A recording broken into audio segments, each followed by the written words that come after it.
সংসারে প্রতিদিনের একই রুটিন, প্লাস সকাল থেকে রাত্রি পর্যন্ত একটার পর একটা কাজ গুছিয়ে করা, এটাই আমাদের কিন্তু নিত্যদিনের কাজ, তাই না বন্ধুরা? নমস্কার বন্ধুরা, আশা করি সবাই ভালো আছেন, আমিও ভালো আছি। আপনাদেরকে স্বাগত জানিয়ে আজকের ভিডিওটা কিন্তু শুরু করছি, আর আপনাদেরকে সঙ্গে নিয়ে কিন্তু শুরু করছি। আজকে হচ্ছে বৃহস্পতিবার, তাই সকালে একটু উঠে নিচে ঘর দোরগুলো ঝাঁট দিয়ে, চারদিকে ঝাঁট দিয়ে এই উপরে এসে কিন্তু আমি আগে আর্ধেকটা ঝাঁট দিয়েছি, তারপরে চান করে নিয়েছি। তো চান করে এসে মেয়েকে আগে তুলে দিলাম, কারণ ওর পরীক্ষা আছে, তাই তো ওকে তুলে দিলাম। আর উঠে যাওয়ার পরেও আমি এই যে আগে বিছানাটা ওর গুছিয়ে দিচ্ছি, তারপরে ঝাঁট দিয়ে ঘর থেকে বেরিয়ে যাব। আর ওদিকে কিন্তু কর্তামশাইয়ের এখনও ঘুম থেকে ওঠা হয়নি, কারণ বেশি দেরি হয়নি, এখনও 8টা বাজে। তো ও উঠতে একটু দেরি করে, তো কোনো দিন তাড়াতাড়ি উঠে পড়ে, কোনো দিন একটু দেরি করে উঠে। তো আমাদের বিছানাটা কিন্তু এখনও তোলা হয়নি। আর এই যে ঠান্ডা খুব একটা নেই, আর মেয়েকে ওর বাবাকে কিন্তু ঠান্ডা বেশি, ওরা সবসময় গায়ে চাদর দিয়ে মানে ব্ল্যাঙ্কেট গায়ে দিয়ে হয় বসবে, না হলে ঘুমোবে। তো মেয়ে বলল আমার পায়ে চাপিয়ে দাও ব্ল্যাঙ্কেটটা, তো ওইটাই চাপিয়ে দিলাম, আর চাদর ঘুরেছে বসেছে। আর এই যে পরীক্ষা চলছে বলে বন্ধুরা দেখুন, মানে বইপত্র খাতা সব যেন এলোমেলো হয়ে পড়ে আছে, আর আমাকে কিন্তু গুছিয়েও রাখতে দিচ্ছে না, কারণ বলছে তুমি হাত দিও না, কোথায় এদিক সেদিক হয়ে যাবে, আমি তখন খুঁজে পাবো না টাইমে, তুমি কোনো জিনিসে হাত দাওনি, আমি পরীক্ষা শেষ হলে সব কিছু একা গুছিয়ে রেখে দিব। তো এই জন্য কিন্তু কোনো কিছুই আমি পরিষ্কার করে রাখতে পারছি না।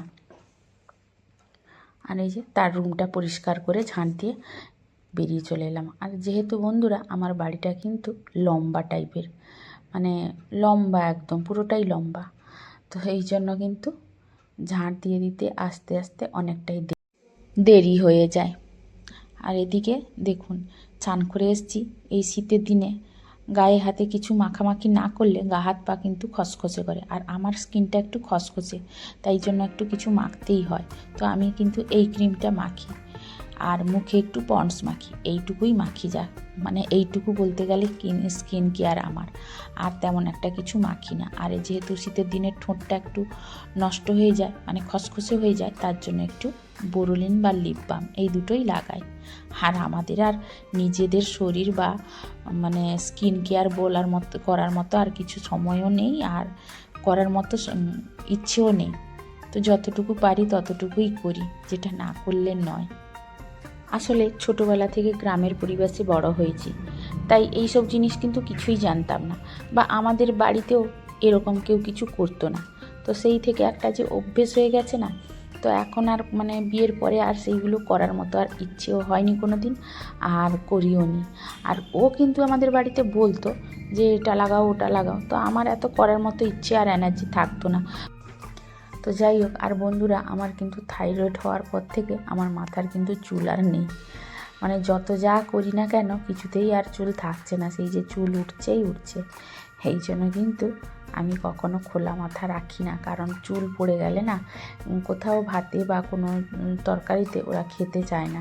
এই জন্য কিন্তু আমি রান্না করার সময় সব সময় মাথায় চুল বেঁধে কিন্তু রান্না করি, কারণ চুল আমার প্রচুর চুল উঠছে। তো কী করবো, যত যা করছি কিছুতেই আর মানে রাখতে পারছি না। আর চুল আমার যথেষ্টই ছিল, লম্বা যেরকম ছিল সেরকম চুলটাও ভালো ছিল, কিন্তু আর কিছু করার নেই, অসুখ হলে আর কিচ্ছু করার নেই। তো যাই হোক, এই যে চুল টুল বেঁধে পুজো করে সোজা চলে এলাম রান্নাঘরে, এবার ডিউটিতে লেগে পড়ব। তাই আগে রাত্রে যে বাসনগুলো মাজা হয়েছিল প্রথমে সেইগুলো তুলে দিলাম, আর আজকে দোকানের বাচ্চাগুলো পান্তা ভাত খাবে, তো তার জন্য ভাবছি একটু আলু ভাজা করে নেব, কারণ আলু আজকে যেহেতু বৃহস্পতিবার, আজকে তো পেঁয়াজ রসুনই কিচ্ছু খাওয়া হবে না, নিরামিষ হবে। তাই জন্য আমি ভাবলাম যে একটু নতুন আলু আনা হয়েছে, ওই নতুন আলুটাকে ভেজে নেব। আর এদিকে দুধ গরম করতে বসিয়ে দিয়েছি, আর আমি আর ও কিন্তু বাটার টোস্ট খাবো। বাটার টোস্ট বলতে এই ব্রেডগুলোকে বাটার দিয়ে করে নিব, দিয়ে চা দিয়ে খেয়ে নিব, আর কিছু তেমন একটা করব না। আর সকাল থেকে চা খাওয়া হয়নি আজকে, তাই একসঙ্গে আর লিকার চা করার মতো টাইমও নেই, অনেকটা দেরি হয়ে গেছে। তো ভাবলাম যে একসঙ্গে দুধ চাই করে খেয়ে নিই, তো ওকেও দুধ চা করে দিয়ে দিলাম, তারপরে আমি শেষে খাবো। তার আগে এই যে দোকানের বাচ্চাগুলো চলে এসেছে, ওদেরকে কিন্তু খেতে বেড়ে দিয়েছি। আর ওরা একটু লাজুক টাইপের, এই যে দেখুন দেখতে পেয়েছে আমি ক্যামেরা আঁকছি, মুখটা ঘুরিয়ে নিয়ে চলে গেল।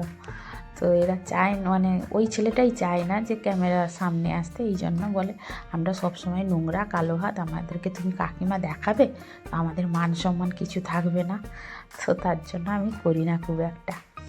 তো যাই হোক, ওরা খেয়ে চলে যাওয়ার পরে ওকে আমি চা আর পাউরুটি দিয়ে চলে এসেছি, দিয়ে এসে নিজে খাচ্ছি। আর এই দেখুন বন্ধুরা, খেতে খেতে কিন্তু আমি কয়েকটা ভিডিও দেখে নিচ্ছি, মানে ভিডিও চলছিল তবে আমি কাছে বসে কয়েকটা দেখে নিচ্ছি, কারণ যদি আমি ভিডিও দেখতে থাকি তাহলে আমার রান্না বান্না সব ডগায় উঠে যাবে, কিচ্ছু করতে পারবো না।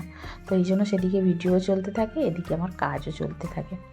আর এই যে সকালের টিফিন কিন্তু সবার শেষ, আর মেয়েকেও আমি একটু পাউরুটি আর ওই আলু ভাজা দিয়েছি, খাবে না বলছিল, কারণ ওর পরীক্ষার জন্য ও এত টেনশানে আছে যে কদিন ধরে ঠিকমতো খাওয়া দাওয়া করছে না, তো একটু বকাবকি করলে একটুখানি খাচ্ছে, তো সেই জন্য ওকে একটু ওই ব্রেড একটা আর একটু আলু ভাজা দিয়ে এসেছি।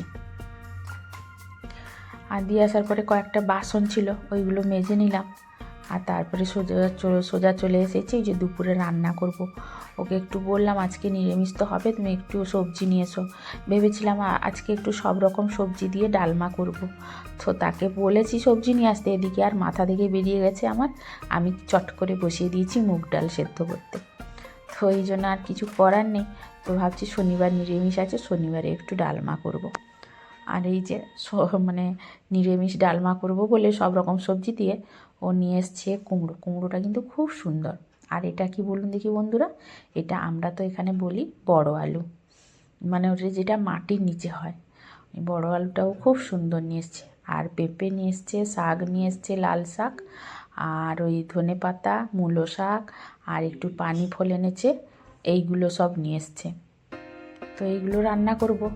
তো ভাবছি কি রান্না করব, তাই ভাবলাম এদিকে কচুও একটু নিয়ে এসেছে, আর আমি ভাবলাম যে একটু কুমড়ো ঘন্ট করব, আর শাক ভাজা করব, আর ডালটা করব। তো তার জন্য আমি একটু সবজিটা কেটে নেব। আর কুমড়োটা কিন্তু আজকে খুব সুন্দর নিয়ে এসছে, এত মানে কালারটাও যেরকম, আর কুমড়োটা দেখেও মনে হচ্ছে খুব ভালো। আর সত্যি তরকারিটা, আমি তো পরে ভয়েস দিচ্ছি, কিন্তু তরকারিটাও দারুণ হয়েছিল, মানে যা বুঝুন এত সুন্দর তরকারিটা হয়েছিল যে আমি লাস্টে খেতে পাইনি, কারণ আজকে কর্তাবাবু তাড়াতাড়ি এসে খেয়ে নিয়েছেন, আর দোকানের ছেলেগুলো এসে তাড়াতাড়ি খেয়ে নিয়েছে। তো আমার তখন খিদেটা পাচ্ছিল না, আমি বললাম একটু পরে খাবো।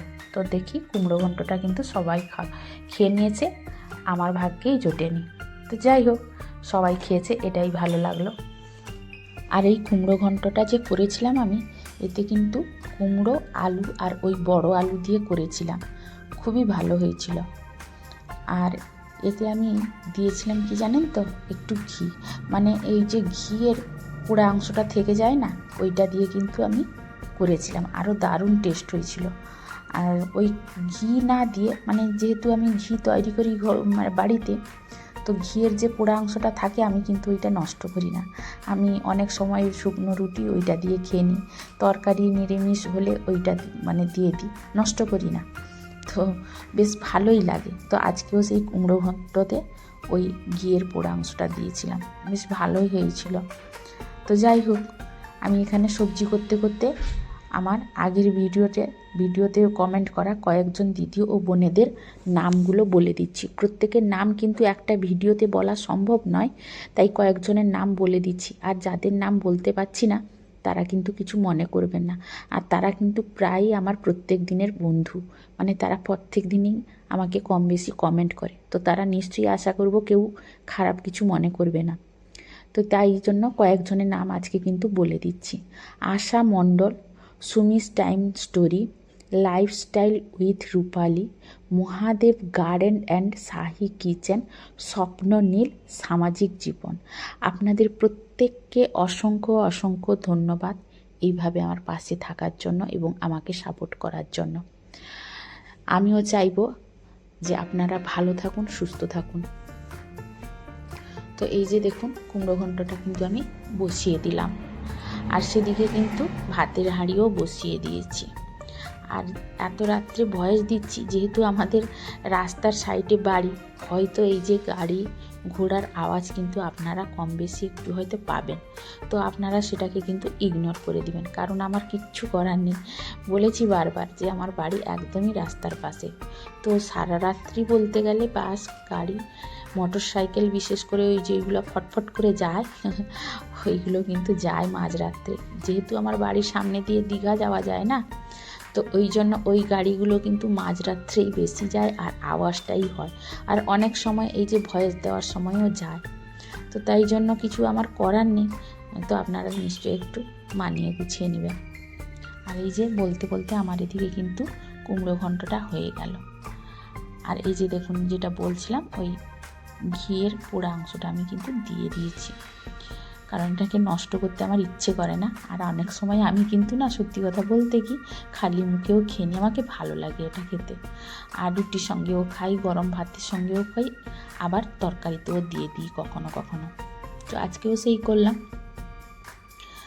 আর যথেষ্ট দেরি হয়ে গেছে বন্ধুরা রান্না করতে করতে, তো সেই জন্য একটু তাড়াহুড়ো করছি, কারণ তাড়াতাড়ি রান্না শেষ করলে সবাইকে খেতে দেব, আবার নিজেরও কাজ আছে। তো তার জন্য একটু সবসময় চেষ্টা করি সময়ের মধ্যে সব কিছু গুছিয়ে করা। তার জন্য আমাকে টাইমও অনেকটা লাগে, আর একা হাতে করছি যখন টাইম তো লাগবে, কারণ সব কিছু গুছিয়ে করতে মুখে যতটা না সময় লাগে, করতে তার 3 ডবল সময় লাগে। এটা আমরা যারা সংসারে প্রতিদিনের কাজ করি তারা প্রত্যেকেই জানি। তাই এখানে আমার বলার কিছু আর নেই। তো এই যে কুমড়ো ঘন্টটা বসিয়ে দিয়ে আমি কিন্তু শাকটা কেটে নিব। আর বন্ধুরা, এইটা আমার কিন্তু হাতের কাছে এই কাটার জন্য এই ট্রেটা আছে বলে, মানে এটা ট্রে না, এটা এই যে কিচেনের যে ওয়ার্ড্রপগুলো করা হয়েছে, আমি ওদেরকে বলেছিলাম মিস্ত্রিকে যে আমার জন্য একটা এরকম, মানে কি বলে, এখানে চপারও না এটা, আর কোনো ড্রয়ারও না, ওই যে কাটার জন্য, সবজি কাটার জন্য একটা ট্রে টাইপের, ওইটা করে দেওয়ার জন্য আমার কিন্তু অনেক সময় কাজে লেগে যায়। সব সময় হয়তো এতে কাটাকুটি করি না, তো এমার্জেন্সি পড়লে কিন্তু আমি এতেই কাটাকুটি করে নিই। আর যেগুলো সহজেই কাটা যায় এইগুলোতে মানে এতেই আমি দাঁড়িয়ে দাঁড়িয়ে কেটে নিই। আর সেদিকে কুমড়ো ঘন্টাটা হয়ে গেছে, আর এদিকে ডালটাও আমি কিন্তু ছোঁক দিয়ে নিলাম, আর শুধু বাকি থাকলো শাক ভাজা, তো এটাও হয়ে যাবে। আর একটা জিনিস বন্ধুরা, দেখবেন যে নিরামিষ রান্না যেদিন হয় না, সেদিন কিন্তু তাড়াতাড়ি রান্না হয়ে যায়, তো অনেকটা সময় পেয়ে যাই অন্যান্য কাজের জন্য। আমার অন্তত তাই হয়। তো আপনাদের কি হয় সেটা কিন্তু আপনারা অবশ্যই একবার জানাবেন। তা আমার তাই হয়, কিন্তু মানে কম তরকারি অনেক সময় করি বা বেশি করি, আমার কিন্তু নিরামিষ তরকারি খুব তাড়াতাড়ি রান্না হয়ে যায়। তো এই যে বলতে বলতে আমার কিন্তু শাক ভাজাও হয়ে গেল, আর ওইদিকে ভাতও হয়ে গেছে। আর এদিকে মেয়ে কিন্তু রেডি হয়ে চলে এসেছে, ওর কিন্তু 1:30টায় পরীক্ষা আছে, ও পরীক্ষা দিতে যাবে, তার জন্য রেডি হয়ে চলে এসেছে। আর বন্ধুরা, তাকে মেয়েকে ছেড়ে দিয়ে তারা যেহেতু তাড়াতাড়ি এসে খেয়ে নিয়েছিল, তো আমি কিন্তু আজকে বৃহস্পতিবার যেহেতু, তো দুপুরে আমি ভাত খাইনি, তার জন্য আমাকে খিদেও পায়নি, অসুবিধেও হয়নি। তো সন্ধেবেলায় খিদে পাচ্ছিলো বলে মেয়ে স্কুল থেকে আসার পরে বললো, মা একটু ম্যাগি করে দাও। তো ম্যাগি করে দিলাম, কিন্তু দেখা হলো ম্যাগি একটুখানি খেয়ে বললো আমি আর খাবো না। তো আমি বললাম সেই জিনিসটাকে কি আর নষ্ট করবো, আমি খেয়ে নিলাম। তারপরে রাত্রে করলাম এই যে কি বলে, ওই যে কালকে ইডলি করেছিলাম, ওই ইডলি ব্যাটার একটু রেখে দিয়েছিলাম, ওইটাকে করলাম ওই যে সুস্কুলি মতো যেটা বলা হয়, ওইরকমই করলাম। মানে বাবা আর মেয়ে গুড় দিয়ে খাচ্ছে। আর দেখুন কি পরিস্থিতি, কি বলবো, মেয়ের পরীক্ষা পড়ছে, ওইদিকে টোটাল বই পড়ে আছে ছড়িয়ে ছিটিয়ে, সোফায় বসে খাচ্ছে, টিভি দেখছে, আর বাবা এদিকে মোবাইল দেখছে, খাচ্ছে। আর আমি কি করব, আমি বসে বসে দেখছি। তো বন্ধুরা, আজকের ভিডিওটা এখানেই শেষ করছি। কেমন লাগলো অবশ্যই কমেন্ট করে জানাবেন আপনারা। তো টাটা।